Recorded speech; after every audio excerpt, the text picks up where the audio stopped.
अस्सलामुअलैकुम students of grade 8। बेटा हम लोगों ने चैप्टर नंबर 6 स्टार्ट किया हुआ था नेचुरल रीजन्स।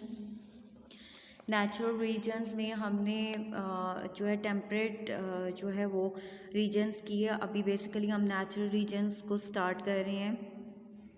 नेचुरल रीजन्स जो है यानी कुदरती खिते क्या हैं, यानी कुदरत की तरफ से खितों की या इलाकों की जो तकसीम हुई है आबो हवा के लिहाज से, उनकी लोकेशन के हिसाब से, वो तमाम चीज़ें जोग्राफिकली अगर देखा जाए तो उस हिसाब से अगर उनकी डिवीज़न हुई है तो उसको हम नेचुरल रीजन्स कहते हैं। और geographical area which is uniform in term of physical characteristic like climate, relief, flora and fauna is called a natural region. अब वो कहता है कि जोग्राफियाई लिहाज से देखा जाए तो ऐसा इलाका जिसके तबी खसूसियात जो हैं, फ़िज़िकल करेक्टरिस्टिक तबी खसूसियात यानी जो उसके ऊपर पहाड़, दरिया, समंदर और जो है प्लेटियस और मैदान और जिस तरह की भी ज़मीन और उसके ऊपर मौजूद है वो उसके फ़िज़िकल करेक्टरिस्टिक कहलाएंगे।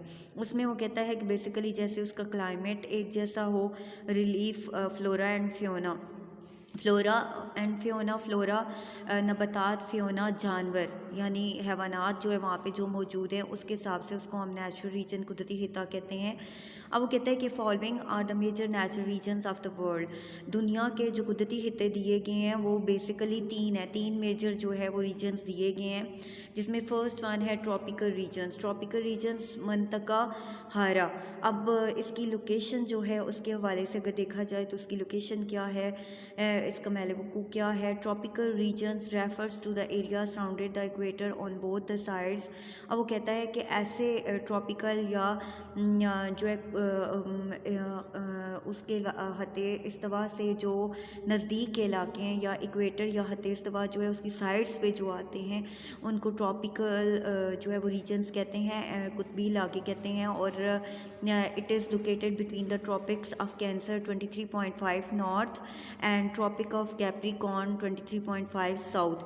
और ये इलाके 23.5 शुमाल की तरफ और 23.5 साउथ की तरफ वाक़या होते हैं। जो नॉर्थ की तरफ हैं वो कैंसर कहलाते हैं और जो है जो साउथ या शुमाल की तरफ होते हैं, जनूब की तरफ होते हैं, उनको हम जो है वो कैप्रिकॉर्न या ख़त्ते जद्दी कहते हैं। ठीक है, अब बेसिकली देखें तो इक्वेटर क्या है। इक्वेटर जो है ज़मीन को दो हिस्सों में डिवाइड करने वाली वो लाइन है जो कि बिल्कुल ज़मीन के मिड में आती है। अब उसके साथ जो उसके जो है साउथ की तरफ और नॉर्थ की तरफ यानी नॉर्थ पोल और साउथ पोल जो है, इन दोनों की तरफ जो इलाके वाक़ हैं उनकी बात हो रही है। अब दरमियान में ज़मीन के हिस्से को जिस लाइन ने डिवाइड किया वो इक्वेटर कहलाई।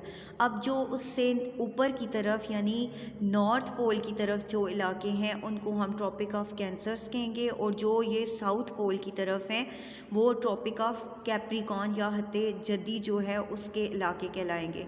अब ये इलाके जो हत्ते इस्तवा से नज़दीक हैं, क्योंकि हत्ते इस्तवा जो है अगर दरमियान में से गुजरती है तो बिल्कुल ऐन सूरज इसके नज़दीक होता है। ठीक है, तो ये इलाके जितने नज़दीक होंगे सूरज के उतने ही ज़्यादा गर्म होंगे जितने ज़्यादा इक्वेटर के नज़दीक होंगे। अब वो कहता है कि यहाँ पे क्लाइमेट कैसा होता है, आबो हवा कैसी होती है। The climate of tropical region varies from warm to hot and moist round the year. अब वो कहता है कि यहाँ का जो अमूमन जो इन इलाकों का आबो हवा होती है वो मरतूब होती है, यानी पूरा टाइम जो है वो ज़्यादा टाइम गर्मी होती है और जो है ज़्यादातर मौसम जो है वो मॉइस्ट रहता है यानी नमी वाला रहता है।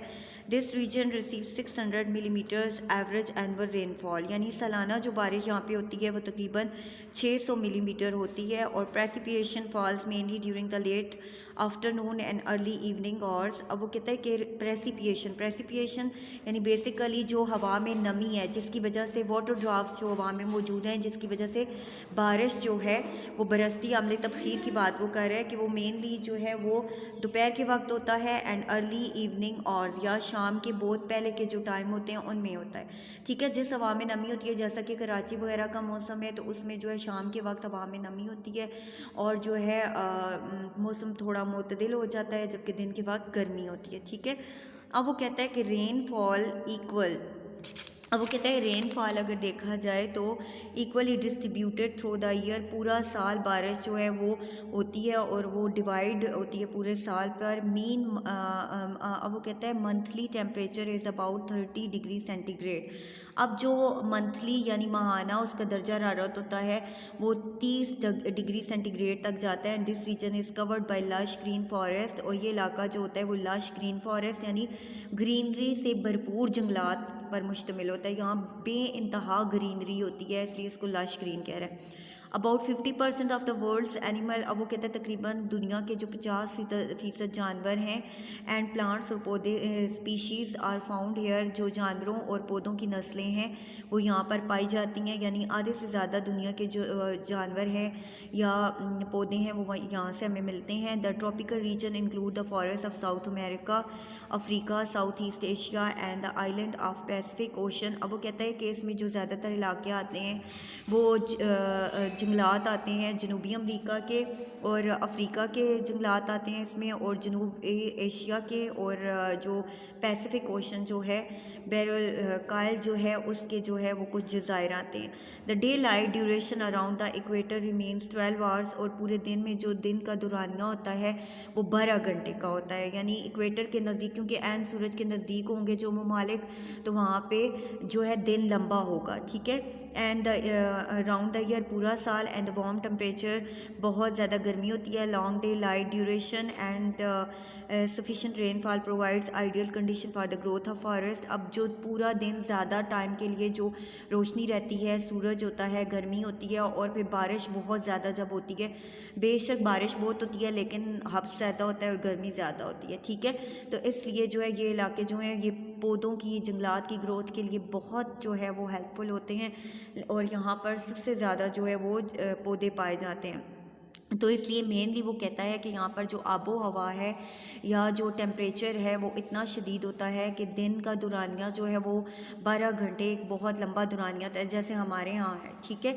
उसमें हमारे यहाँ फिर भी थोड़ा सा उसमें, क्योंकि हम थोड़े से इक्वेटर से आगे के इलाकों में चले जाते हैं तो इसलिए हमारा थोड़ा सा जो है फ़र्क आता है, लेकिन जो बिल्कुल नज़दीक है वहाँ पर बहुत लंबा दिन होता है और रोशनी ज़्यादा टाइम रहती है। और आपको पता है कि रोशनी और पानी दोनों फेवरेबल चीज़ें हैं पौधों की ग्रोथ करने के लिए, इसलिए ये जितने भी इलाके हैं इनमें जंगलात जो है वो बहुत ज़्यादा हैं। आई होप बच्चों यहाँ तक आपको समझ आ गई होगी। टेम्परेट वाला जो है वो मैंने पिछले रिव्यू में आपको बता दिया था, इसलिए नेक्स्ट आगे जो हम स्टार्ट करेंगे उसमें फिर आगे कोल्ड रीजन्स का स्टार्ट करेंगे। आई होप आपको समझ आ गई हो। Thank you students.